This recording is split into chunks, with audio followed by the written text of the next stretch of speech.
चलिए, तो अगला आपने क्योंकि इजराइल का जिक्र कर दिया है सर, पीओके तो ठीक है हमारा है और खुद गृह मंत्री भी कह चुके हैं कि अब पीओके पे बात होगी, क्या लाहौर में जाकर बैठना होगा?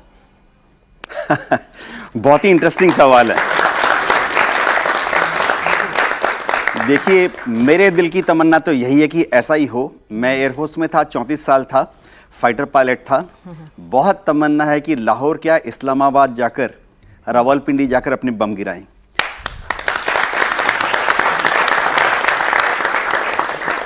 क्योंकि लाहौर की बात हो रही है। हम 1965-1971 में इच्छोगिल कैनाल तक पहुंच गए थे, लाहौर पहुंचने वाले थे, लेकिन उसी वक्त अंतर्राष्ट्रीय दबाव के चलते सीज फायर हो गया।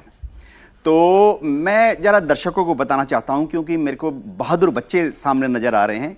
देखिए, होता ऐसे है कि जब भी दुश्मन को सबक सिखाना होता है तो आपको जरा अंतर्राष्ट्रीय परिस्थितियों की देखभाल करनी पड़ती है। मैं ये सर, ये देखभाल हमारे हिस्से क्यों आती है जब अंतर्राष्ट्रीय मंच पर लोग जो हैं डिप्लोमेटिक जवाब देते हैं? मैं ये नहीं कहूंगा कि हम अंतर्राष्ट्रीय परिस्थितियों से दबाव में आएंगे, लेकिन होता क्या है, देखिए ऐसा होता है, हम पीओके की बात कर रहे हैं। अगर समझिए बहुत जोश है लोगों में कि पीओके को ही हम कब्जे में ले लेते हैं। मैं एक और फोरम पे था, उन्होंने बोला कि हम पीओके में ऐसे घुस जाएंगे, वैसे घुस जाएंगे। अंतर्राष्ट्रीय परिस्थिति में थोड़ा सा देखिए, पीओके में हम घुस जाएंगे तो चीन बैठा हुआ है। चीन ने वहाँ सीपीएसी प्रोजेक्ट में कम से कम अब तक $64 बिलियन का इन्वेस्टमेंट किया है। तो डेफिनेटली अगर हम पीओके में घुस जाएंगे तो चीन को लगेगा कि शायद उनका सीपैक प्रोजेक्ट खतरे में आ गया है। चाइना पाक इकोनॉमिक कॉरिडोर सब बच्चों को मालूम होगा। शिंगजियांग चीन का प्रांत है, वहाँ से लेके ग्वादर तक उन्होंने बहुत बढ़िया हाईवे बना दिया है, एसोसिएटेड इंफ्रास्ट्रक्चर बना दिया है।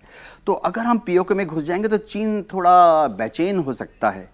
और ये जाहिर बात है कि अगर हम पाकिस्तान के साथ कोई हरकत करेंगे, बड़ी हरकत, तो चीन भी छोटी छोटी कुछ शरारतें कर सकता है अक्साई चीन में। हम तैयार हैं। शुरुआत ऐसे हो सकती है कि जैसे हमने देखा था कि हमास से बदला लिया गया था, जिस स्टाइल में लादेन को मारा गया था, तो लाहौर में जाके कमांडर्स जो बैठे हुए हैं, आका जो आतंक के बैठे हुए हैं, शुरुआत उनसे हो जाए, फिर सेना तक पहुंचेंगे। इसमें कोई शक नहीं है पेनाज, हम मेडल देने के लिए तैयार हैं। लेकिन ये समझना पड़ेगा, शहीद होने के लिए भी एयरफोर्स के फाइटर पायलट, आर्मी के यंग कैप्टन मेजर तैयार हैं। सब ट्रिगर पर हाथ रख के अभी बस दबाने ही वाले हैं। होता यह है कि जब भी हमें युद्ध चालू करना पड़ेगा, उसके पहले देखिए कुछ लोग हम बात करें सर हंट डाउन ऑपरेशन, अगर लाहौर में, क्योंकि हम जानते हैं कि जैश और सबके जो आका हैं, उनके हेडक्वार्टर्स हैं, सब कुछ वहीं से ऑपरेट एक तरह से हो रहा है, और पाकिस्तान का जो एकदम एपिसेंटर है दैट इज आल्सो पंजाब प्रांत एंड लाहौर। पेनाज, मैं जोश कम नहीं कर रहा, लेकिन जब ओसामा बिन लादेन को ट्रैक किया था पाकिस्तान इस तरफ, अमेरिका उस तरफ, पाकिस्तान ने जवाब नहीं देना था। हम बात कर रहे हैं, इजराइल की बात कर रहे हैं। इजराइल के लोग बहुत बहादुर होते हैं। हमास के ऊपर बहादुर हमारे लोग भी होते हैं, आप लोग भी बहादुर हैं।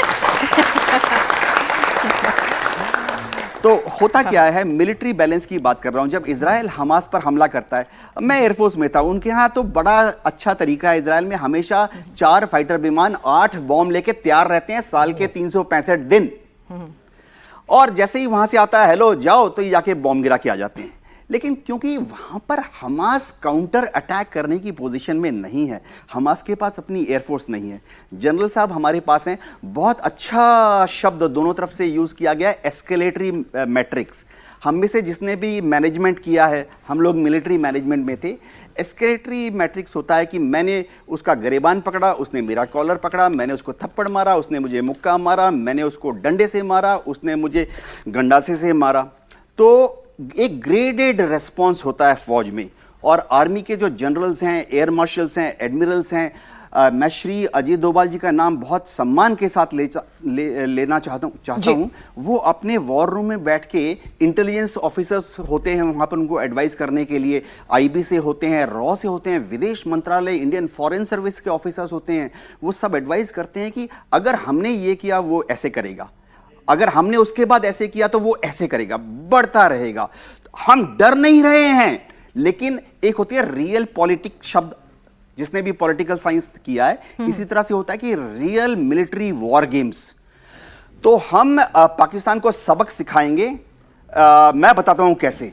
जी, बच्चे हैं, यहाँ पर देश के लिए जान देने के लिए तैयार हैं, 2-4 तो देश के लिए अभी पसीना और खून देने के लिए तैयार हैं। देखो हम शुरुआत कैसे करेंगे अगर करना है, when the balloon goes up, हम उरी करेंगे, एक जगह पर नहीं। हमारे स्पेशल फोर्स, हमारे कमांडोज 10 जगह घुसकर मारेंगे उनको। एक और चीज, हम बालाकोट करेंगे, पीओके के अंदर ही करेंगे। ये लोग कहते हैं सर पीओके के अंदर नहीं, बाकी पाकिस्तान में क्यों? क्योंकि हम चाहते हैं कि हमारा जो लिमिटेड रेस्पॉन्स होगा वो ऐसा होना चाहिए कि उसका जो रिजल्ट होगा वो हमारे द्वारा कंट्रोलेबल होना चाहिए। तो हम बालाकोट करेंगे, हमारे पास मिराजेस हैं, रफाइल्स हैं, घुस के मारेंगे। एक बालाकोट में नहीं, 10 बालाकोट करेंगे। लेकिन यह समझना पड़ेगा कि इस बार हमारा एम्फेसिस क्या है। देखो इस बार बहुत अच्छा हमने एक तुरुप का इक्का निकाला है और हम जीतेंगे। इंडियन नेवी को इस बार इन्वॉल्व किया जा रहा है। हमारी जो नेवी है बहुत ही कैपेबल है, पाकिस्तान की नेवी को धूल चटा सकती है, सॉरी पाकिस्तान की नेवी को समुद्र का नमकीन पानी पिला सकती है। हमारी नेवी इस बार भारत सरकार ने, हमारी कैबिनेट ने नेवी को भी तैयार रहने के लिए बोला है। और मैं बताता हूं, बिना एक शेल फायर किए हुए, बिना एक मिसाइल फायर किए हुए इंडियन नेवी पाकिस्तान की जुगुलर वेन को, हिंदी में कहते हैं टेंटुआ दबा देगी। कैसे? पाकिस्तान के पास 2 बड़े बड़े बंदरगाह हैं, ग्वादर है और जैसे हमारा बॉम्बे है, कराची है। तो उनका जितना आयात निर्यात होता है, उनके पानी के जहाज कराची से विश्व में जाते हैं और विश्व भर से सामान लेकर वापस आते हैं। खास तौर से कच्चा तेल, दुनिया के सारे देश अब कच्चा तेल चाहिए, एनर्जी रिक्वायरमेंट। पाकिस्तान के जहाज जाते हैं पर्शियन गल्फ में, गल्फ कंट्री से, वहां से कच्चा तेल लेके पाकिस्तान में आते हैं। इंडियन नेवी ने इस बार ग्वादर का और कराची का ब्लॉकेड कर देना है। ठीक है।